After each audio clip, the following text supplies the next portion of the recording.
I am Ethan Caldwell, 34 years old, currently living in a luxury apartment in Seattle.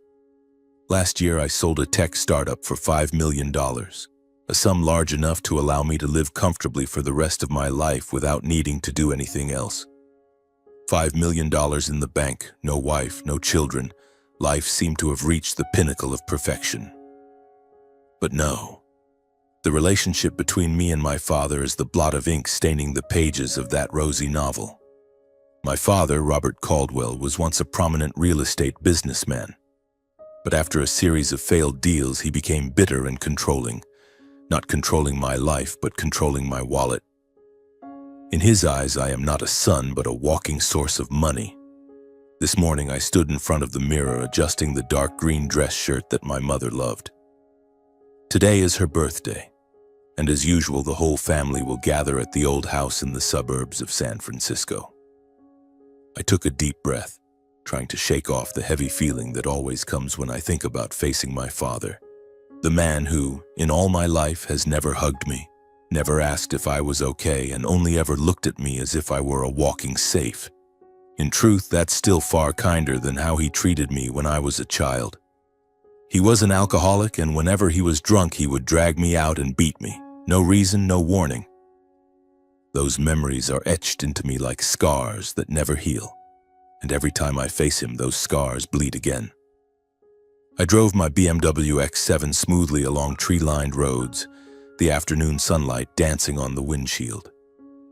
I turned on the radio, trying to let the music drown out the tangled mess of thoughts in my head. When I pulled up in front of the familiar two-story wooden house, my mother was already standing at the door, her smile as radiant as the sun. "Ethan, you're here!" she exclaimed, hugging me tightly. The familiar scent of her lavender perfume warmed my heart, as if it soothed some of the wounds within me. The party took place in the backyard garden. Lanterns hung delicately, cheerful laughter mingled with the soft strains of jazz music. My mother, Margaret, was the center of everyone's attention. At 60, she still exuded elegance, her silver hair neatly pinned up, her brown eyes sparkling with gentleness. I looked at her, silently grateful that no matter how the world turned upside down, my mother remained my anchor.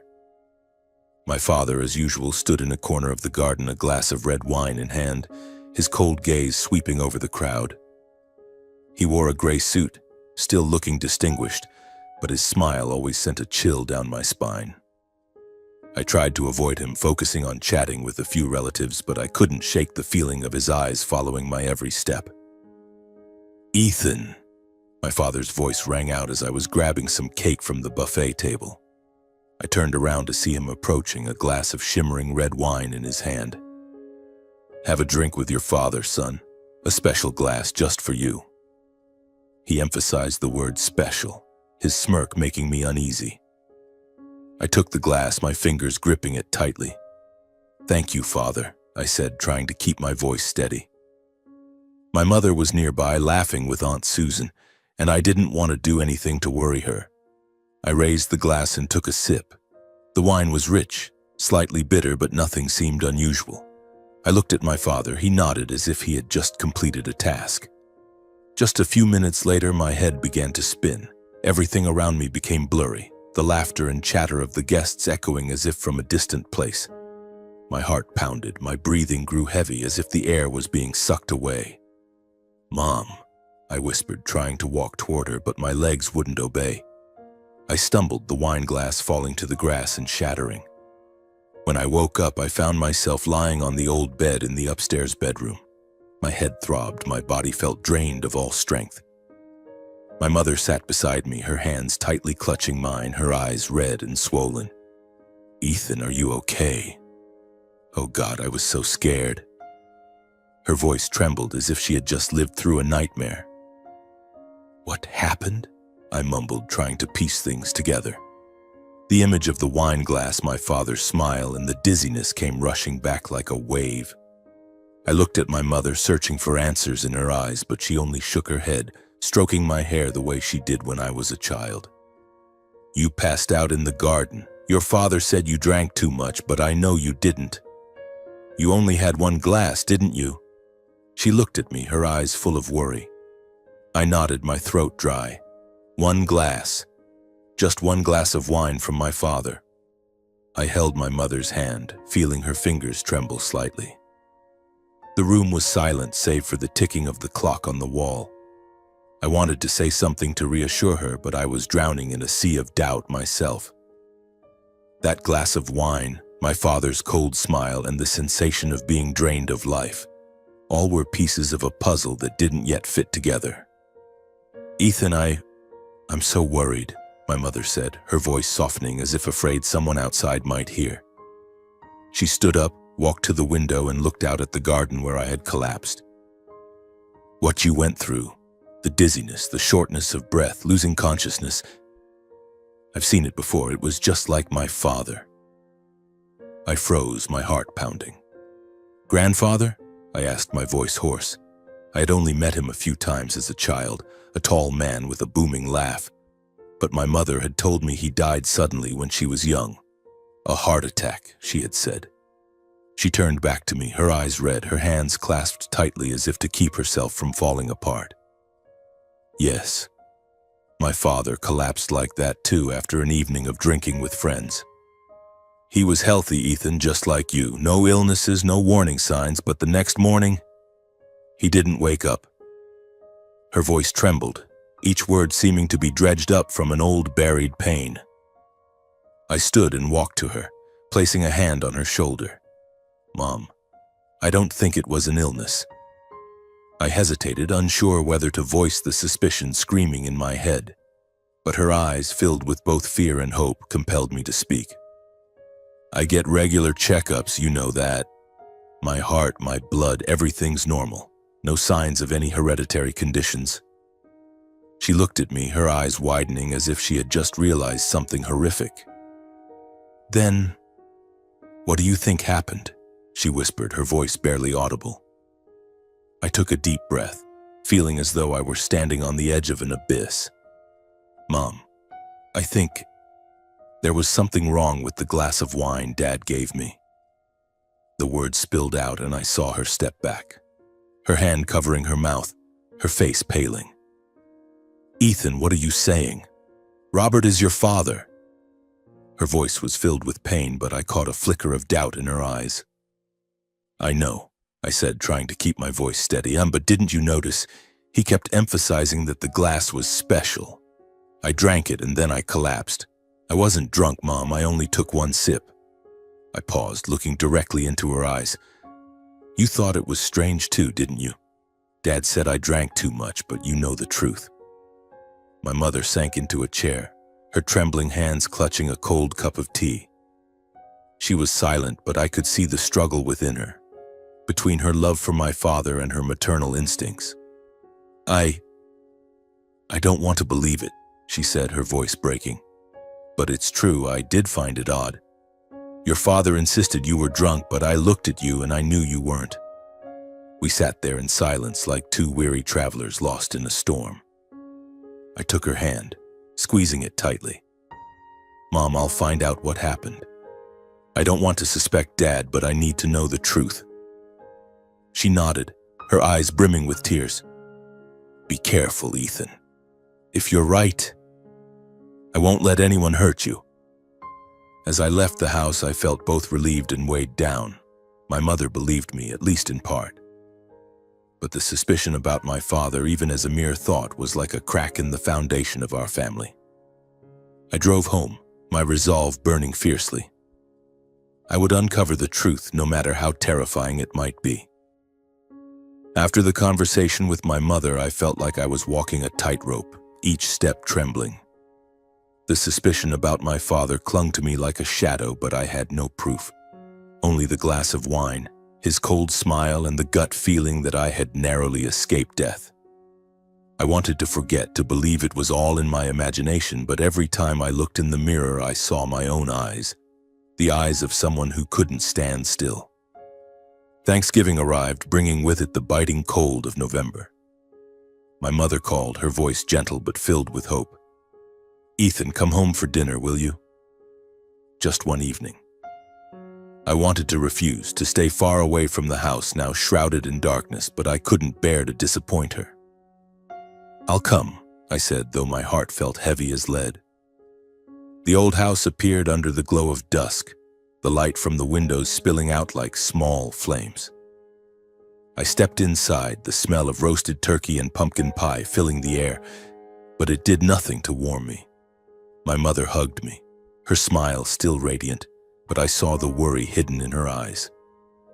My father sat at the head of the dining table, a glass of red wine in hand, his gray suit impeccably pressed. He looked at me, his smirk sharp as a blade. "Ethan, are you feeling all right? After that fall in the garden?" His voice was even, but I could hear the mockery in it. I sat across from him, forcing a calm expression. "I'm fine, Father. Thank you." But my hands clenched under the table, my nails digging into my palms. My mother bustled about, bringing out dishes, her chatter with Aunt Susan filling the air. But my focus was solely on my father. His gaze followed me, like a predator stalking its prey. When the main course was served, my father stood, raising his glass. "To family, to Thanksgiving," he said, his eyes locked on mine. He handed me a glass of red wine, its color glinting under the candlelight like fresh blood. "Drink, Ethan. This one's special." The word special rang out, identical to the night of my mother's birthday. My heart pounded, every instinct screaming. I wouldn't let it happen again. I took the glass, my fingers trembling slightly. My mother was in the kitchen fetching dessert. My father watched me, his gaze challenging. In that moment, I knew I had to act. I pretended to drop my napkin, bending down to pick it up, and in a split second, I swapped my glass with his on the table. The movement was lightning fast, unnoticed by anyone. I sat up straight, my heart pounding like a drum, sweat trickling down my forehead. My father raised his glass, took a large sip, then turned to talk to Uncle Paul. I gripped his glass, now mine, but didn't drink. I waited, watching. 10 minutes, 20 minutes, nothing. I started to think I was paranoid. But then, about 45 minutes later, my father stopped mid-sentence. He clutched his chest, his breathing labored. "Robert, what's wrong?" my mother cried, rushing to his side. He staggered, the wine glass falling to the floor and shattering. He clutched his head, his face ashen, then collapsed. My mother's scream tore through the air. The dining table erupted into chaos, Aunt Susan calling for an ambulance. I shot to my feet, but not out of fear, because a horrifying truth was dawning on me. Dizziness, shortness of breath, fainting. Just like me on my mother's birthday, just like my grandfather, as my mother had described. "Call an ambulance now," I shouted, but my eyes stayed fixed on my father. He lay on the floor, his breathing faint, his glassy eyes staring at me. In that moment, I saw a flicker of panic in his gaze, as if he knew what he had just drunk. The ambulance arrived and the paramedics took him away. My mother sobbed, clutching my hand. "Ethan, what's happening? Why is this happening?" I hugged her, but my mind was reeling. If I hadn't swapped the glasses, I would be the one lying there. The thought hit me like a knife. "Mom, I need to take a sample of the wine from that glass," I whispered. She looked at me, her eyes filled with horror, but she nodded. I knew she was thinking what I was thinking. When everyone left, I quietly collected a sample of the wine left in my father's glass, the one meant for me. I poured it into a small vial and tucked it into my pocket. That night, I didn't sleep. The image of my father collapsing, his eyes and the red wine haunted me. I was right. My father had tried to kill me, and now I would prove it. The days following Thanksgiving, I lived like a fugitive, not fleeing from someone else, but from my own thoughts. The image of my father collapsing, the panic in his eyes, and the small vial of wine I kept in my coat pocket haunted me. Each night I lay staring at the ceiling, wondering if I was going mad or if I had truly come close to dying at my father's hands. But I knew I couldn't stop. I needed the truth, even if it tore our family apart. I contacted a private laboratory in San Francisco, a discreet place I'd heard about from friends in the tech industry. I didn't dare send the wine sample through the mail, too risky. Instead, I drove there, the vial tucked in my coat pocket like a tiny bomb. The technician, A middle-aged woman with thick glasses looked at me curiously as I handed her the vial. "I need it tested for anything unusual," I said, trying to keep my voice steady, "as fast as possible." She nodded, asking no questions. 3 days, she said. Those 3 days felt like 3 years. I returned to my apartment, locked the door, and drew the curtains as if afraid my father might appear at any moment. My mother called, her voice frail. "Ethan, your father's doing better. The hospital said he went into shock, but they couldn't find a cause. Do you know anything?" I heard the doubt in her voice, but I didn't dare tell her. "I'm looking into it, Mom, don't worry." But I was the one dying inside from worry. On the 3rd day, my phone rang. It was the technician.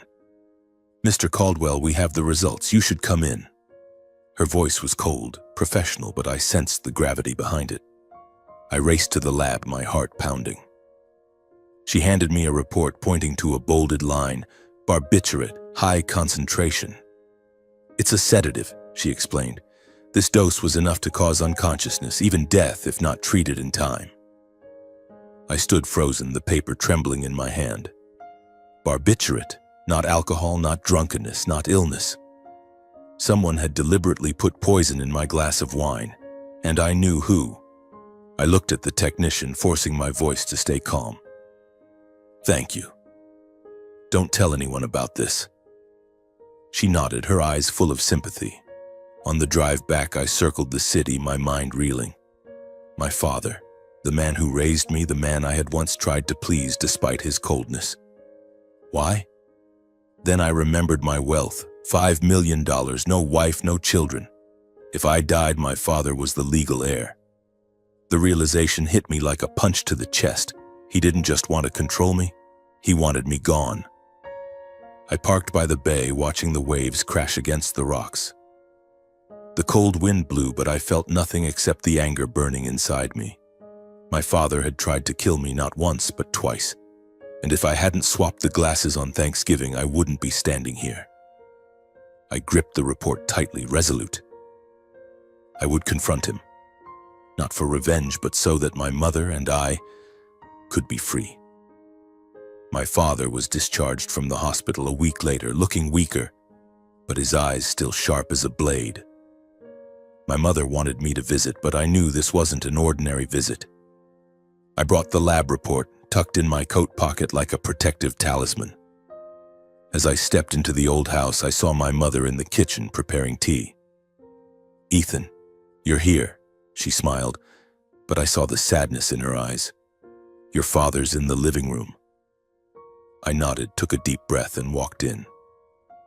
My father was seated in an armchair, a glass of wine again in his hand.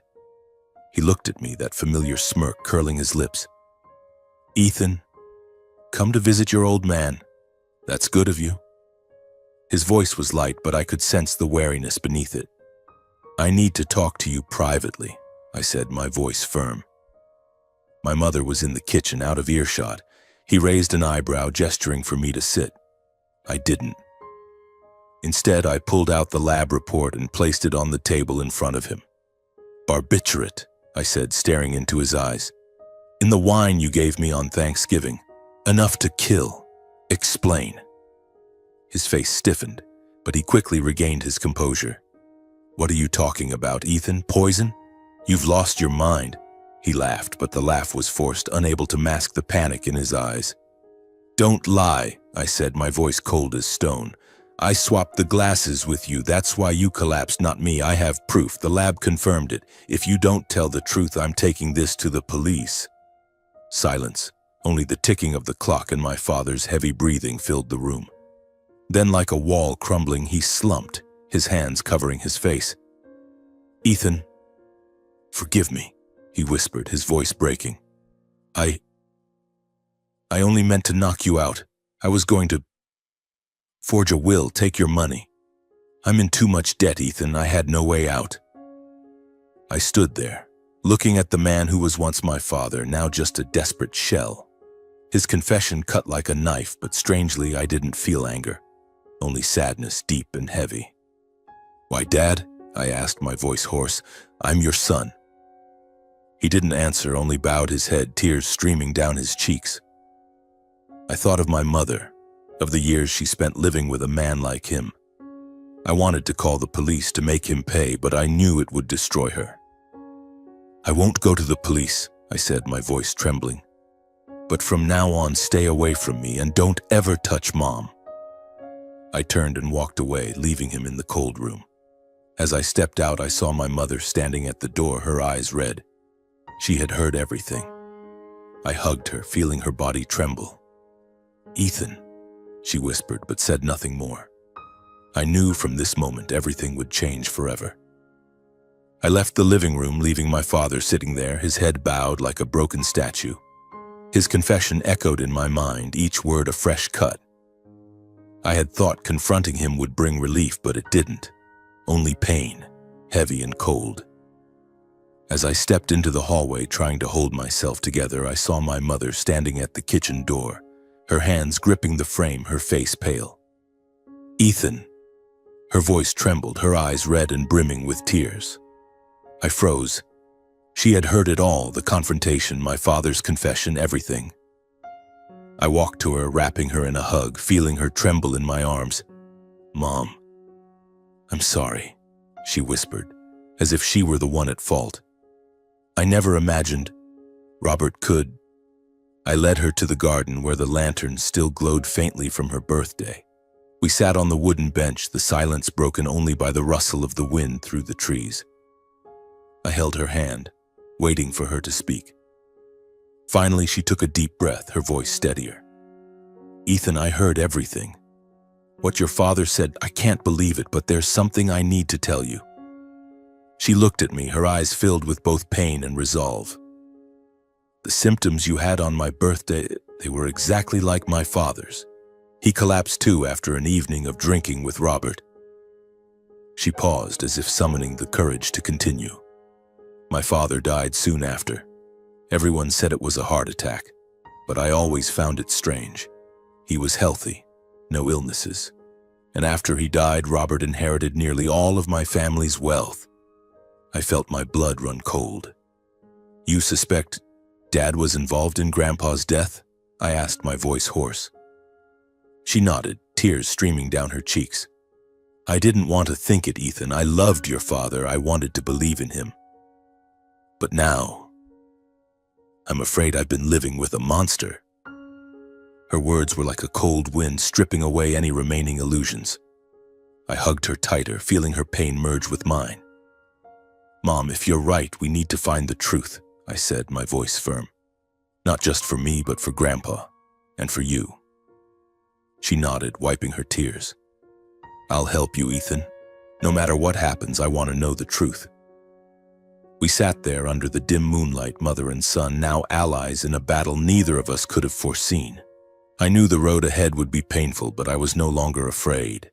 With my mother by my side, I was ready to face anything. The day after, my mother and I began our quest for the truth. We didn't talk much, only acted like two soldiers in a silent battle. I suggested starting with the safe in my father's study, where he kept important documents. My mother agreed, though I saw her tremble as she opened the door to that room. "I haven't been in here in a long time," she said softly. "Robert didn't like me touching his things." The safe sat in the corner, a cold block of steel. My mother remembered the code, their wedding date, a detail that stung my heart. Inside, we found real estate papers, contracts, and an old, worn, leather-bound notebook. "This was my father's journal," my mother whispered, her hands shaking as she flipped through the pages. The scrawled handwriting of my grandfather emerged, chronicling his final days.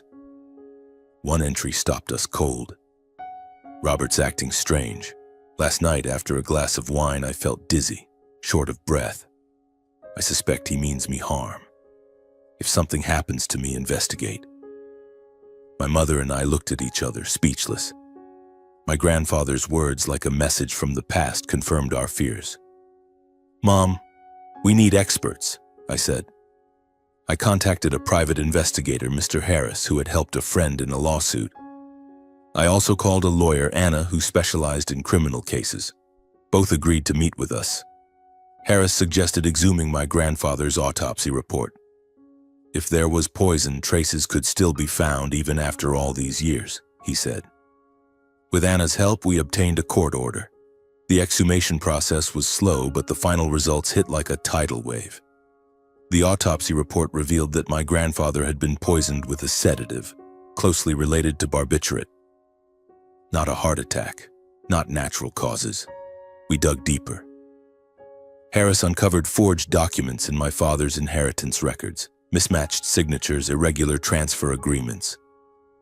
Each piece of evidence was a brick, building a wall of guilt around my father. My mother sat beside me, reading each document, her face growing harder. I lived with him for over 30 years, she said, her voice breaking. I knew nothing, Ethan. I took her hand. It's not your fault. He deceived us both. But I saw a fire in her eyes, not grief, but determination. She was no longer the submissive wife. She was a mother, a daughter, seeking justice. My mother didn't hesitate. I'll sue him, she said, her voice steady as stone. Not just for you, but for my father. Robert has to pay. I had never seen her so strong. We prepared everything with Anna and Harris. The file was thick. The lab report on the wine, my grandfather's journal, the autopsy report, and the forged documents.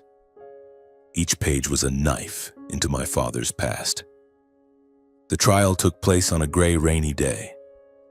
I sat beside my mother, holding her hand, feeling her icy fingers. My father stood in the dock, no longer the powerful man I once knew.